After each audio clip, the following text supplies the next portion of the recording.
Hi friends, it's Reverend Ben and this is your weekly video. Now I recorded last week's video on Tuesday morning and a lot has happened since then. But I did get feedback from you all that you appreciated my invitation to breathe. So let's do it again. Let's take 3 deep breaths together. First breathe in and let it go.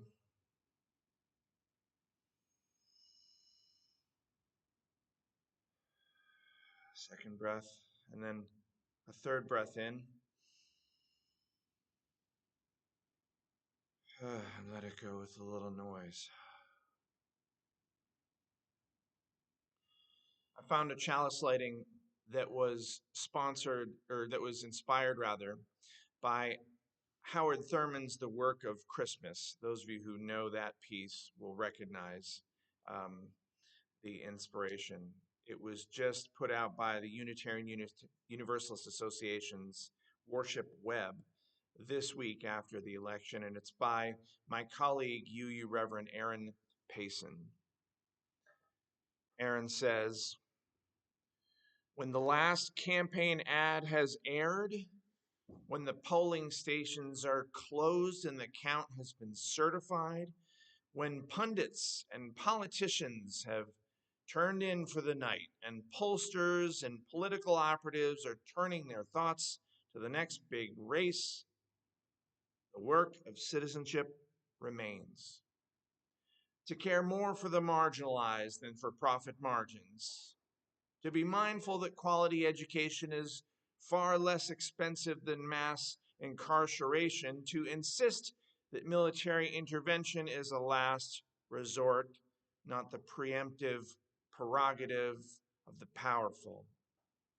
In short, to know that our true wealth is the welfare of all beings and the planet we all call home. Thank you, Reverend Aaron.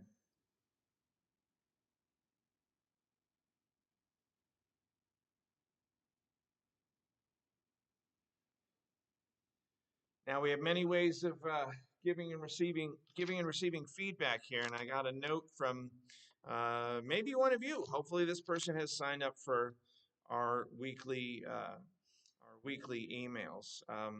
Their name was listed as new, and they said, "First time at this church, not one person spoke to me. Unusual for a church," said this person. One person said, "Good morning." Now, I want to take this opportunity to appreciate the very good work that our greeters do. So possibly this person came up during a moment when there was a throng, when there were a lot of people at the door. We had 95 people at church on Sunday. Our greeters do a phenomenal job of making sure every person who walks in is an honored guest and every person is seen and welcomed and loved. And so I don't think this is the fault of the greeter team. The greeter team do a spectacular job. I think that the greeter team really needs to be all of us. That even if you're not an official greeter, take a look around this room, take a look around every event, including coffee hour, and see who's by themselves, who's talking to nobody. And even if you're with a person you haven't seen in a while and you're excited to talk to them, if you notice somebody by themselves, maybe you don't recognize, go up and say hello to them. Now, I know a lot of you do this. Greeters especially do it, but I know a lot of you do this. Um, this kind of stung to hear this kind of feedback, but I think it's something we got to take in rather than be defensive about it. And Allison's going to talk more this weekend, I think, about possible responses to feedback like this. We can be defensive and say, "Oh, I was perfectly friendly," or we can really take in this information, as uncomfortable as it is, and see what we can do differently about it. We appreciate an individual or a team every week at this church, and for this week, I want to appreciate the Cabaret Night performers, and organizers. I am so glad I got to attend Cabaret night last night right there in Gilmore Hall. John and James, Todd and Sam, Tim, your music was absolutely spectacular and funny and inspiring, and it made me cry. And I really had a wonderful night.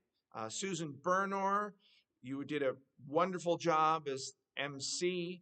Um, Robert Wallace, Michael Rowe, Joe Wedman, Chris Rutherford as our bartender, Sabina and Jerry. There were so many people who worked so hard to make this event the success that it was. And I want us all to take a moment to appreciate all of them.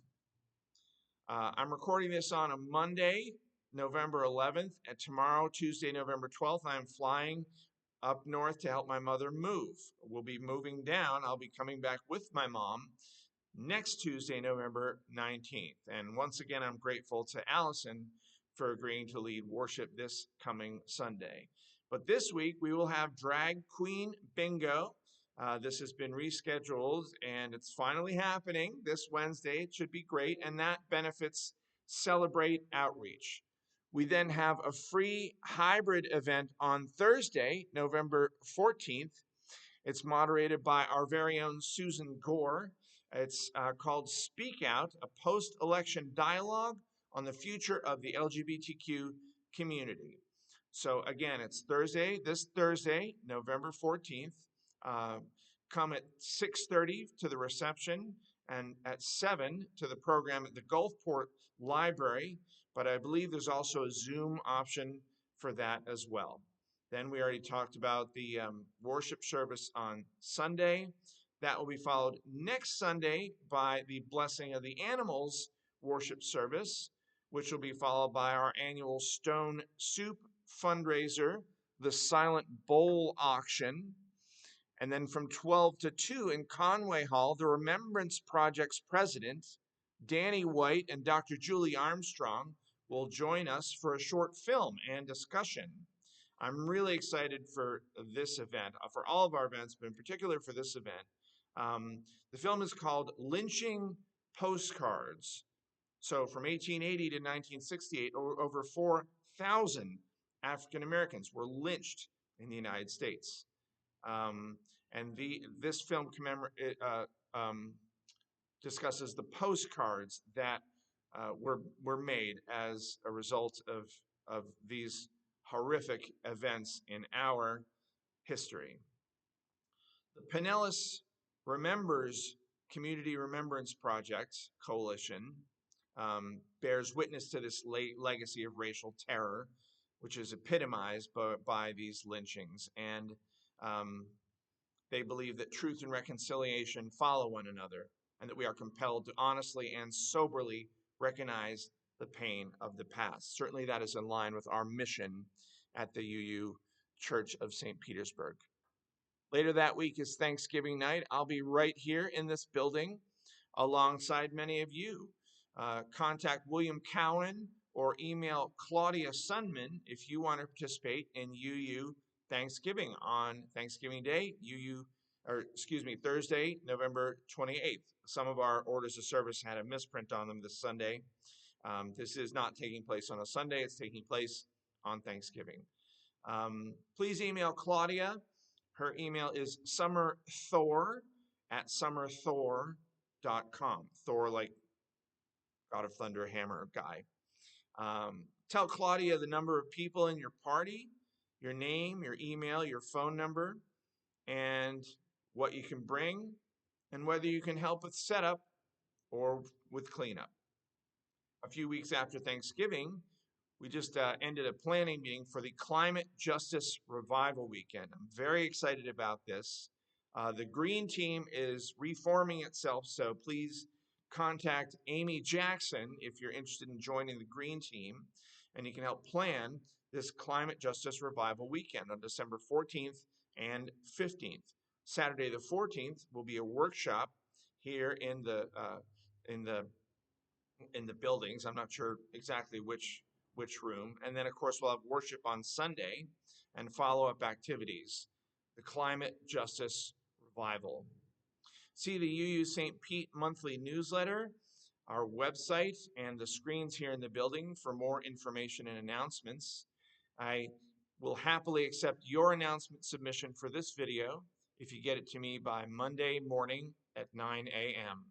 My office hours are the same office hours that the office has, Mondays, Thursdays, and Fridays. We are closed today for Veterans Day, but the office will be open this Thursday and Friday. I will be back in the state next Tuesday. I would love to meet with you. Please contact me to set up a time to meet. Now, when we extinguish any chalice flame, that is when we have the opportunity to ignite it within ourselves. See, like this. Extinguish, ignite. And that flame in ourselves is an unquenchable flame. Let's keep that one going until we can be together again. I know this is a hard week for many of us, and it was wonderful for me on Sunday to see so many of you holding one another. Let's continue to hold one another so that we can continue to do the work of the mission of this church in our community and in this world. Blessings.